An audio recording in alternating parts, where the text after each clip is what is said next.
So today we are Devan are on the fair end of this team conference. I am fortunate that I started this conference at 8 o'clock yesterday and today at 4 o'clock I am just finishing. So I am the first specimen and the last specimen. And Madam has already told me we have to work as an empire. Thank you, Sajid Bhai, for giving an opportunity for me and Devan to write something on endometriosis. We have got very good analysts and we have got experienced expert in our panel. So welcome you all. Devan is based at Bhuj and he is very good endoscopic surgeon. He is member of IIT and he has got lots of work in endometriosis. This is my credentials. I have got 109 publications in Orchid. Two DMPCs and those who want to perform their ICT fellowship. We have got 2 seats of laparoscopy and reproductive medicine at Mumbai Hospital. Thank you very much. Now, Devan, you can ask. Do something. Yes. We have got lots of questions in your mind for conservative versus radical. So hello everyone, at the outset I would like to thank Sejal Madam and National IEG and Gujarat IEG team for giving us such a nice opportunity. Now we go to our favorite topic, which is endometriosis, and discussion about endometriosis, what to do, what not to do, and when to remain radical, when to remain conservative in different kind of cases. So this is our first case. Everybody can see the video. And you can dedicate, this is the first case of laparoscopic surgery, and all the videos I am thankful to Devan, they are really very good laparoscopic surgery. You can see this type of iron over there. As a basic professor, what you will do or what you will advise to your student? So this is seems to be black lesions suggesting peritoneal endometriosis. Okay. So, is Devan is whatsoever Devan is doing, it is right or wrong?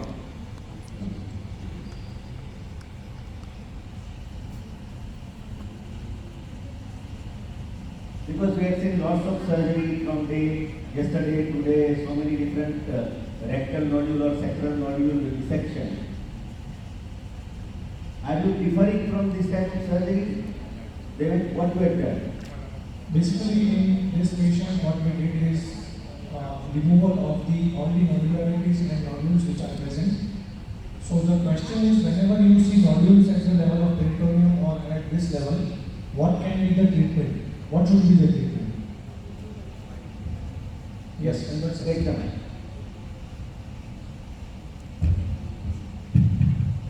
I think normally we used to just calculate and all, but now more and more data is coming that if there are peritoneal nodules or there are such type of spots, you have to excise.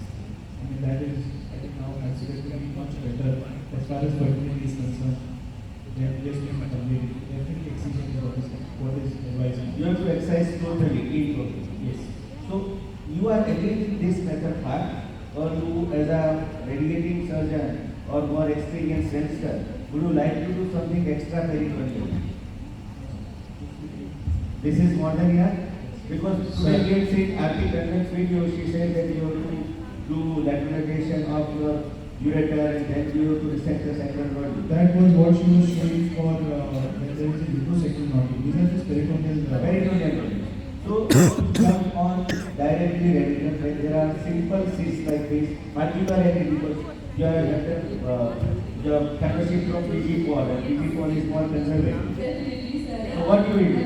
I will definitely exercise the whichever the parameters. And as you can see, it's not close to, I will just have predicted course of ureter, it is not close to ureter or not anywhere close to the liposacral, then exercise not use it. Would you like to make some normal margin between or just remove it? Yes, if I think is necessary. It will come, sir. You cannot get to the element. Yes. There. Anyone for fulguration? Because previously we had thought that we should do No fulguration. fulguration.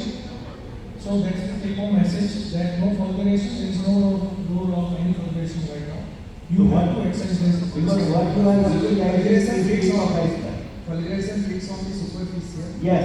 Excision will give free margin also for histopathological. So what you are utilizing like a strip of high skull. Reason is always here.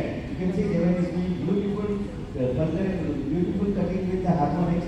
And he is removing all the dye. All and he is also taking little bit normal margin. So there should be no recurrence. Because ultimate goal to our patient, after this panel, everybody should agree that first surgery should be the last surgery to our patient. Next, Musa. How many of you heard of this terminology? Musa. It is not Asman Bhai, it is not Musa Bhai. It is Musa. Morphological uterus sonographic assessment. Because previously I don't know adenomyosis were there or not. They were to agree with me nowadays the cases of adenomyosis are increasing or we are diagnosing much. Expert as an initial, what you are saying? Because you have lots of experience. Since years together you are saying adenomyosis. But now say adenomyotic surgery is increasing. Actually, I think it's facility to bring out this classification in the modern times because it will specify what level the lesion is exactly. So, because otherwise, when you give a report or when you describe a lesion in terms of clinical judgment, what happens is that you describe it. But when you go to this classification and you stand it at this level, say you have indirect junctional load, then it is in this indirect sign, and you get the interrupted junctional load, then you get the sign. So, the Hansen and Alice classification which has come now. Yes, I said this is a latest 2022 classification. It is a very, I think it's a very specific classification which pinpoints what you are clinically trying to say.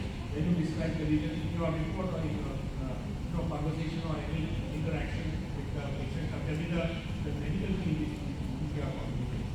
So, Experienced surgeon, sir, what do you agree with this laparotomy or laparoscopic classification? Sir, you are in. You are in shoot, sir. You are operating this type of cases in your routine. Yes. Which technique you are following out of this posterior wall, anterior wall, and David is explaining one of the his operated patient. For adenomyosis. Adenomyosis.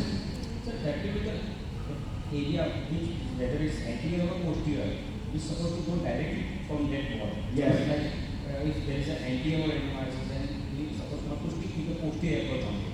Okay. So side spacing separate will be the So agree, you can justify that if you open the endometrium, it is okay, or you don't want to touch the endometrium. Ideally, we supposed not to go there. But if adenomyosis is reaching up to the endometrium, there is fair enough chances that it may open up. It is not problem if it is open, but it is supposed to be closed before the myometrium is closed. And So you have to separate it, you have to close it separately. separate, yes. Because we have seen one case of PG Paul today, he had done myomectomy and there is a pregnancy in the myometrium scar. So that Endometrium is should be closed separately. That's clear.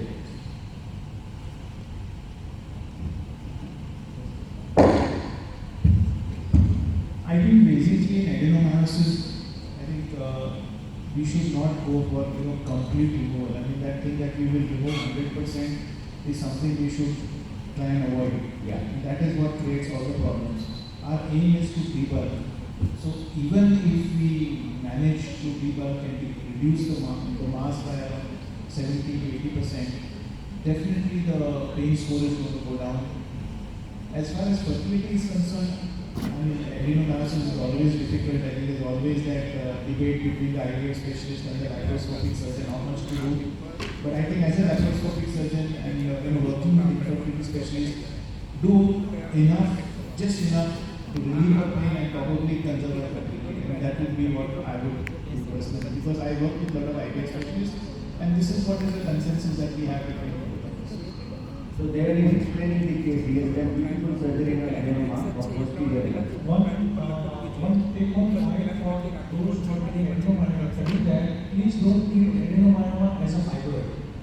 So whenever you treat it as a fibroid, you do dissection like you do in myomectomy, then you will have problem in suturing, because if you take out adenomyoma entirely and if you do not keep superficial layer intact, then what happens that your both the layers, two different layers, that will not overlap or that will not close. So then because tensile strength of that tissue, adenomyotic tissue are not good. So ultimately what happens that adenomyoma dissection you will do radically. That is not an issue. Ultimately both the ends they will not get approximated and then you will have problem. So that is the one simple point, take home point, that don't treat adenomyoma, don't do dissection like in fibroids. So you have to keep some margin for the suturing. In myomectomy, we get proper bed to suture, but in Yes. adenomyoma it is difficult. Exactly. That's why the chances of rupture is more in the pregnancy after adenomyoma. Yes, yes. Madam, what Logan is doing is right, madam. Or would you differ? No. You will see the survey. That is two Yeah, things. because as far as fertility is concerned, after this, like I have seen some patient with rupture uterus twice in her life. Madam, everything we do, we find complication. Yeah. Because complication is just born when we do any surgery. But this patient is suffering from lots of dysmenorrhea because this is a cystic adenoma. So we are just removing her one symptom of dysmenorrhea. Fertility is her prime concern and we will wish that she become fertile. And then question arises of rupture uterus. But first, this, what is with this scooping technique, is a scooping. When dissection. Or you can say that just vein injection by 7 and 11th hour, those who are maybe the polycystic ovaries, where that is PCOD. So this is exactly the way how you should be doing it. Yes, sir. This is That's why. exactly- Bravo. You have to You are doing the basically- surgery and all experts are Yeah, this is exactly how you should be doing. And you see, he's basically trying to conserve as much of the cirrhosis level so that you can have a better closure. You don't need to remove every bit of Yes, sir. analysis that is there. But at the same time, you take as much as possible you try and pour out and keep enough margin for suturing. Second thing is, I think it is very important that when you attend adenomyosis surgery, your laparoscopic suturing should be fantastic. Yes. Yesterday, Dr. Mala demonstrated that. You need to go deep. So I think with Myomectomy, myomectomy, we have told probably, Mala that we will remember you during our panel discussion. Yeah. We were breakfast together, so we will remember you the way you have sutured the uterus. correct. See, maybe myomectomy you can probably not be a little, maybe you can try, your sutures can be little loose, but here I think it is very important that your suturing is very important. So you should have a very sound suturing technique. Second thing is you should be able to identify the difference between normal tissue and adenomyosis. Second thing is do enough to bring that margins together with suture. You don't have to do 100% removal. 70-80% will give us good relief from pain, which is basically what is the primary problem with these patients. As far as fertility, there is always a debate about it. It's always difficult, I think. One third is enough. If you are able to do two-third, then it is good. That should be not 100% removal of adenoma, yet you can't do it. Because you can't find that type of things.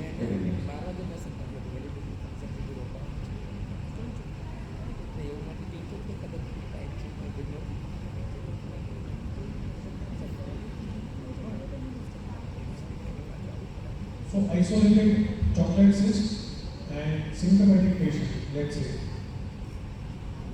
Patient is for infertility, isolated chocolate cyst, came to you for infertility treatment. What should be your approach?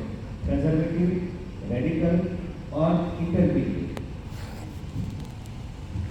Actually, when the patient was infertility, we have to treat her infertility first, then we should be transfer the surgery. So the weakest point at the ovarian ligament, you see part. Your hardest instrument on your trolley is your suction cannula, and when you lift this ovarian cyst or chocolate cyst, naturally you have a weakest point and there will be rupture. Okay? So chocolate will be there, here and around, you have sucked the chocolate. Then what is your next step? Next step is excision of the cyst. Okay. Sorry, first Excision of cyst or removal of cyst First, wall? chocolate fluid will aspirate, chocolate will go first, and then excision of the cyst. Excision of cyst or excision or removal of the cyst wall? Removal of the cyst. Removal of the cyst wall. Excision of the cyst wall. Excision or removal of the cyst wall or the spinning of the cyst wall. In endometriosis, you can't find 100% removal. Yeah, we call it as stripping. So you basically You can call it as stripping, sir. This is the right one. Yeah, we call it as stripping of the cyst wall. And of course, there is data which shows that, in fact, in patients who have isolated endometrioma, the AMH needs to do pre-op, and after stripping, the AMH is even improved. Now, I think in a endometrioma which is 3 centimeters or less, there is a debate whether you should operate or not. Yeah. And I think Dr. Sheila will be able to give us more information on that, because I think they say we don't need to do anything, just GNRH analogs is good enough as far as fertility is concerned. Sir, you said about AMH. I think invariably, if you do cystectomy, the AMH might fall the next time. All patients, invariably AMH will fall. So I think the patient should be counseled First in cycle, AMH will follow. Naturally, there will be increase after 2-3 cycles. So never tell that your AMH will become normal within first month. You should advise because there are lots of insult. Patient should be advised that rather than AMH, we should focus on the quality of the egg. It is more important than the number of AMH. I believe that is how we should counsel the patient. And patient has betterment of the symptoms of chocolate cyst. Yes, sir. Yes, sir. You have to consider the age of the patient also. Otherwise, What, madam? Age. when the patient Yeah, yeah. age This is about all our young patients she reportedly will age. not have a normal age in the child. Yeah, she is 24 only, just came to Jugal for chocolate cyst because madam is diagnosed with ultrasound, there is chocolate cyst, but patient doesn't want to get operated in SAR, he belongs to Bhuj, so she had gone to Deval and Deval has now operated. Then next time patient will come to Surat and she will go to Dr. Nimish Teller for IVF treatment if she doesn't succeed. The thing is, you see, in this, as we do the story, we immediately get a look of the ovary and the college. The first thing we tell you that to what extent you should be removing it or you have to remove, because the very appearance will tell you. Now in that case, you start removing this wall which are already explained. But if you remove a sizable amount, which is, you should not remove too much, because the AMH part, as you said, and the AMH is not always indicative of the possibility of fertility or the ovarian reserve. Basically, it is just an indicator which keeps on fluctuating, and therefore you have to leave a sizable amount of the ovarian stroma as much as you can and be conservative. Don't be over enthusiastic to remove a lot of evil from the ovary, because fertility is to be preserved. Sir, this case will particularly taken to have a lot of discussion, because you can see this endometrium is less than 5 centimeters. Opposite side ovary is normal. Recent HT guideline says that endometriosis per se doesn't affect your infertility and IVF outcome. The patient is directly for IVF. There Yes. is So no need for- what Jitesh sir would you like to do, because you are laparoscopic surgeon and Nimish sir is IVF specialist? There should be difference of opinion, because ultimately patient doesn't conceive from Nimish sir, he will go to Bhavisi fertility for IVF treatment. So what 3 people are doing in this particular case? Would you like to break this endometrioma vaginally with aspiration needle, ovulation aspiration needle? You have to do something called the alcohol injection to restrict this ovary. These all the things are available, because you are all experts, so we can know from you. This is what you like to do. See, if I am doing the surgery, I will do it. The Yeah. same guideline says a patient is for IVF. Okay. There is no need to go for cystectomy. Directly you can go for. Suppose whenever But you- if there is a accessibility is a problem for recent recovery, then it's a indicator. Now suppose whenever you told regarding the age. Now this people is the complaint, but madam, now this patient is of 32 years of age. And the patient which is Jitesh sir has operated is 22 years old. Whether the line of treatment different? It will depend on AMH also for how long they have been trying for pregnancy, whether they want to. Then we will pillar course. Now we have the 7th gynecologist. If the Who wants patient to wants to go ahead with the IVF treatment invariably, then Yeah. I think the patient should go with IVF treatment. He should not do surgery at all. If at all he wants to go because for she has got one ovary absolutely normal, AMH is 4 to 5, then you can say this is might be a PCOD ovary and this ovary has got chocolate cyst. So this ovarian size, suppose part has done IVF, patient has got twin pregnancy, and now this cyst, because this cyst doesn't go. Sir has told you don't have to aspirate the cyst, no alcohol injection. Now what happens to this cyst? She has got twin pregnancy. With the pregnancy increases, is this cyst size increases? Number one. Not increasing. They will. Basically, I think take-home message in this case is, first of all, if size is less, if she is for IVF, then better not to operate. That is one. That is one. Second thing is suturing at the time. If you are any cause if you are operating her, then whether to suture it or not to suture it, if it is not bleeding, then it should not be sutured. That is two. Third thing is about injecting alcohol. So I think alcohol should not be wasted. That is three. It should be taken somewhere else. Because it is mentioned in literature doesn't mean you have to do it. There are so many ways to utilization of alcohol because we are done. That is three. Fourth number is in such kind of patient, if patient is symptomatic and she is not for IVF, then definitely even if it is less than 3 centimeters or so, you have to go for surgery. That is the point which we usually consider. Yeah, because HLA guidelines are clear that if it is less than 3 Yes. centimeters, patient is for IVF, there is no need of tackling the cyst, unless the patient is symptomatic. Yes. This is our next case. There If it is not planning for pregnancy immediately, then we can give hormonal treatment. also. Yes, definitely. Only in cases of symptoms, if patient is symptomatic, definitely you have to operate even if it is 3 centimeters. Giving one point here, you see, when sometimes when you see some of the patients, they have to be very large object, big size of it, Right. orange size of it. Right. Now in that case, there's a lot of the material which is there in the ovaries. Now, in many times happen, if you stimulate the ovaries as they are, the response is also sometimes affected and it may get the follicles also become very far off. You may have to traverse the needle and traverse the pickup needle. or sometimes they will be abdominal figures.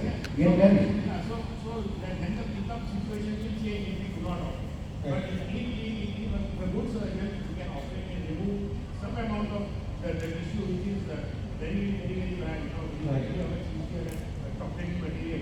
Right. And in that situation, the follicles which develop after the surgery, they are more uniform and the accessibility to vagina is So ultimately, outcome also improves. And one more take home point is never aspirate. Yes. Because you have got memory. Once you are being aspirating the follicle, there is thinking that you should aspirate this cyst. Never do it. It will be there. It remains there. It will invite access for us. Yes, exactly. Because there are so That many is what infection and we have seen that people who had aspirated, then patient has got too much of infection and then we have to again do laparoscopy to remove all this stuff. So don't touch it. Once you decided you don't want to touch that part of story, so treat it as a mother-in-law and it should be there in your house. So don't confuse yourself. I would like to add one thing. Yes, we are discussing about the conservative surgery in this particular cases. The minimum use of the body should be done. Yes. To minimize the insult to the ovary. Yes. It is better to use cold scissor, but whenever needed, you have to do cauterization also. Because for the sake of our surgery, we should not But it have the life of it should patient. not be like you chair out. It should be not black up. It should be white. Now this is little bit regarding the radical living.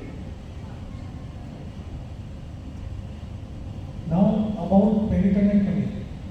So when to do or when to go for peritonectomy and when you should not go for peritonectomy. Let's say if you have such kind of picture in patient, if you find it accidentally, patient is not symptomatic, let's say patient is posted for diagnostic histolaparoscopy and you see such kind of puckering, such kind of peritoneum which is largely affected by endometriosis, what will be your approach to surgery?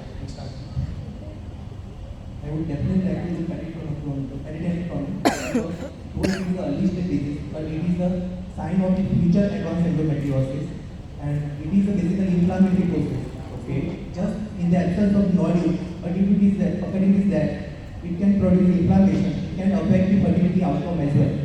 Now my next question is, you have posted this patient for diagnostic histolaparoscopy without any consent of Anyone was like that. Still you would like to operate on her peritonectomy? First, it is dependent on the surgeon expertise and we can take the consent, we can counsel the relative intraoperatively. If they are giving the consent, then definitely we should go for the peritonectomy privately. Who would like to differ? Hi, sir. Without patient's consent. Yes, like that. Sir, without the Patient's consent, consent, please remember, consent taken on table by relatives. It is not valid in court of law. Because patient says that I was not informed. Patient is in jail.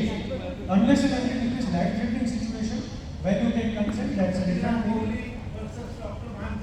Yes, sir. And second thing, if you have not taken concern, you have just done things, you can do second type of laparoscopy with the consent of the patient. Exactly. Now question arises. Sir has told that we have to do peritoneectomy. Madam, would you like to go for a butterfly technique? No, I am also a student. I will not go ahead with peritoneectomy. I can see that the way I started ureterolysis. If required, I will do. And if without consent, obviously I will not do anything. Now patient has given consent. Now you are the second surgeon. After giving you are the second surgeon, now patient came to you and given has rightly written that this patient has got deep-seated endometriosis and require peritoneectomy with removal of rectal nodule. Now, And patient is symptomatic now. now patient is So what will be your symptomatic. CS1 dysphagia, dysmenorrhea, all the diseases are there. First surgeon, I would have not performed. Since I'm second surgeon, patient is already counseled and patient wants to go ahead with the surgery, then I have to do the surgery. Now you have got a full surgeon. Is that full surgeon I told Now, sir, you? I am a Gujarati. Now you have to tell me you are following the Sanjay Patel technique. Anything done then after this situation is complete consent, Yeah. would be proper. I think, sir, do you agree or do you All agree? diagnostic surgery, we should take consent for operative as well. Now you are second surgeon, so it should not be a diagnostic, it should be an operative surgery. Because diagnosis is only done by somebody else. See, I think even in the first surgeon, actually any patient of infertility should be assessed very well. And today with good imaging techniques, we can pick up even these lesions. Yes. So there is, I mean, if you have picked it up, I mean, and you know, according to the NGN classification, you have classified it, then probably you could go ahead and do a peritoneectomy in the first sitting. But if not, better to stop and then do it in the second sitting. I would still debate the peritoneectomy because the reason from my side would be, see, endometriosis basically is a disease which unless you cannot completely eliminate. Yeah. Yes. Even if you remove that peritoneum, later on the implants are going to come back. And even if you say, the better thing then if you have noticed that just fulgurate and don't even excise that because as it is, even if you remove the whole tissue, it is going to come back. So how does it give relief? That is my debate on this. This is my Sir, first thing, now don't say the word fulguration. So I think there are just removing the hair. And just making her taka, but the main disease is the inside. See, there are- So don't remove the hair. Basically, removing and the peritoneum coming by itself, Yeah. will give relief according to, I would like to hear from you. So I'll make it in a simple way. Take home message. Simple way. Patient, whether it is symptomatic or non-symptomatic, that is one. Second thing, symptomatic patient, take all consent. That yes, if we will find something on the ureter, we'll remove it. On the bowel, we'll remove it. On the bladder, we'll remove it. On the peritoneum, we'll remove it. Symptomatic patient will give you consent. Yeah. Non-symptomatic patient, for fertility point of view, or you are going as it is inside, even if it is bowel nodule, even if it is ureter nodule, even if it is bladder nodule, do not do anything. Symptomatic patient, be as radical as possible because you have to remove her symptoms. That's why patient can do. Non-symptomatic patient, please do not do anything, even if you see a bigger things like vulgarity or so.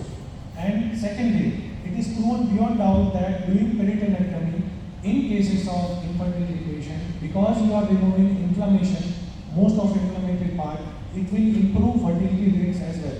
So I'm not telling everyone to jump on doing peritoneectomy. That is not good, obviously.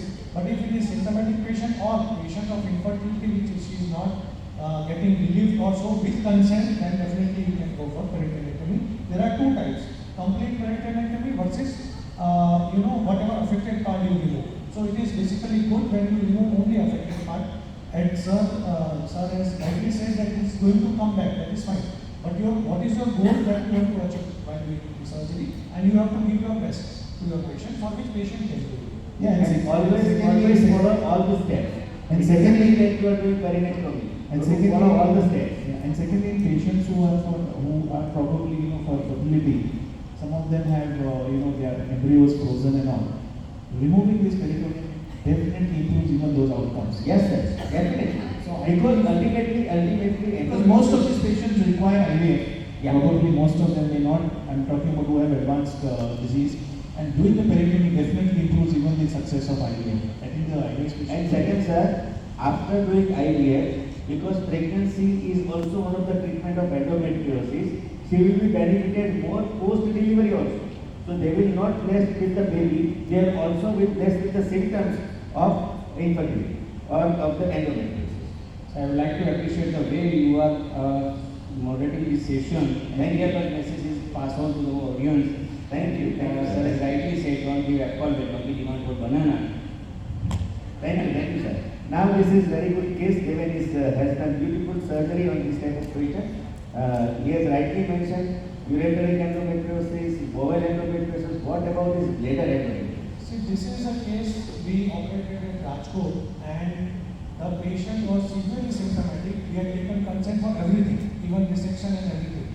Though there was very small nodules everywhere seen, but patient was severely symptomatic. And this was incidental finding. During the cystoscopy, we had There are two types of bladder nodule. Mostly it was the serous and the muscularis. Yes, it was the mucosa. Yeah. So this can be removed cystoscopically. also. cystoscopy, you can find the rate. Right. You can remove it. Okay, number one. But what we have done, we have removed laparoscopy. Muscle is also equal than then partial cystectomy. Right. So actually message what we want to convey is there are different methods of removing nodules, bladder nodule. What people they do is they bisect bladder, laparoscopically. Then they find whatever inside and then they stitch it. So the message is please do not do that. Do not bisect entire bladder because it is not of any fault. What you want is margin. You want clear margin. So you can remain 0.5 to 1 centimeter away from your margin and in circular manner you can remove it. The less gap, less injury to the bladder gives more good results. You bisect, in total like 2 half and then you suture it, that may cause problem. So the point here is even if you find bladder endometriosis and if you have, consent, you can provide. That is not an issue. If you want, you can ask for help. That is not an issue again. But still, suturing should be in this way and it has to be a small cut. Whatever you require, 0.5 to 1 centimeter away from the margin, that margin you have to cover. And that is all what you have to do.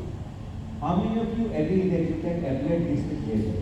Because nowadays laser is very well available and all urologists are doing laser work in bladder as well as in prostate. So if you have got laser in your hand, suppose he is working in a multi-speciality hospital, Miracle Rajkot, and they have got MBA laser, would you like to use laser rather than opening this cystotomy? So I would still like to go from this cystoscopy.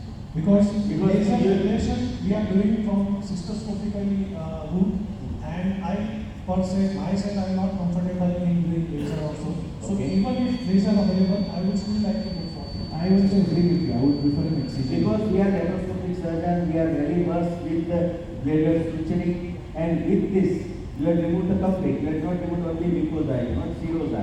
Whole chunk of tissue you have removed. So better treatment for that. So it is where you are comfortable. This is our last case. Because everybody wants to kiss someone. So why not the ovary? So this is our kissing ovaries. Because they are in love. After having 2-3 pets, they have kissed one another. And what should be your treatment, line of treatment? It's supposed to go radical. Huh? Radical manner. Radical manner. So whenever there is kissing ovary, believe that rectum is also attached over there because of the inflammatory lesion. So never try to jump and directly remove that chocolate material and do just cystotomy. Everybody agrees. Our time is up. Yes, thank you. Thank you very much. So thank you all panelists for giving us opportunity.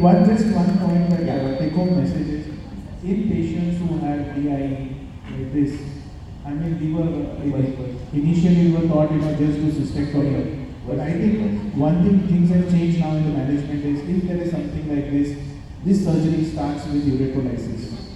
So if I'll make it in a simpler way, whenever you have such kind of patient, again, symptomatic, medically you have to go, patient is complaining of all the symptoms, if you get an endometriosis, there are standard steps of doing such kind of surgery. Yeah. First is mobilization of sigmoid colon, that is one. Restoring the anatomy. Restoration of anatomy. Second is ureterolysis, remaining on the top of the ureter, doing resection not vertically but horizontally, Go remaining on the parallel. top of the Go ureter, parallel. so that vascularity of the ureter is cystectomy. Fourth is hanging ovaries and taking out from the pelvis with T-leaf device for suturing or whatever way you are comfortable with.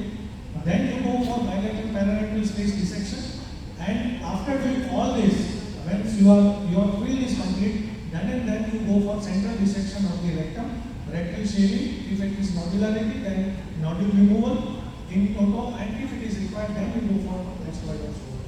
So these are the standard steps. For such cases, we have to refer to experts. Yeah, thank you. And if you are not comfortable, you can ask the help of experts. So at the end of the day, everybody should be happy. Just give the voice. Let me tell you the life to be happy is now, and the place to be happy is here. And the way to be happy is to make someone happy and have a little heaven right here. And we should take the advantage of podium they have made. You can see. Just please come.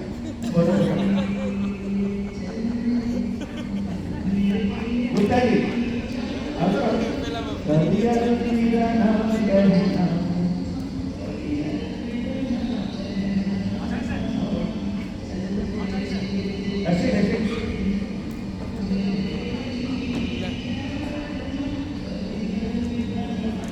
Yeah. Thank you, gentlemen. Thank you, Mahesh Bhai, for giving us opportunity to remain in last. And still, there is lots of audience. Thank you. Thank you, Ashish, for taking capturing.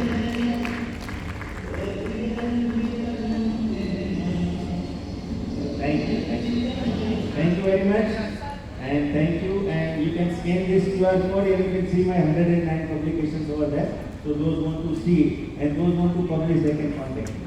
And my journal is now Scopus. Thank you. Thank you all panelists. Thank you. Thank you.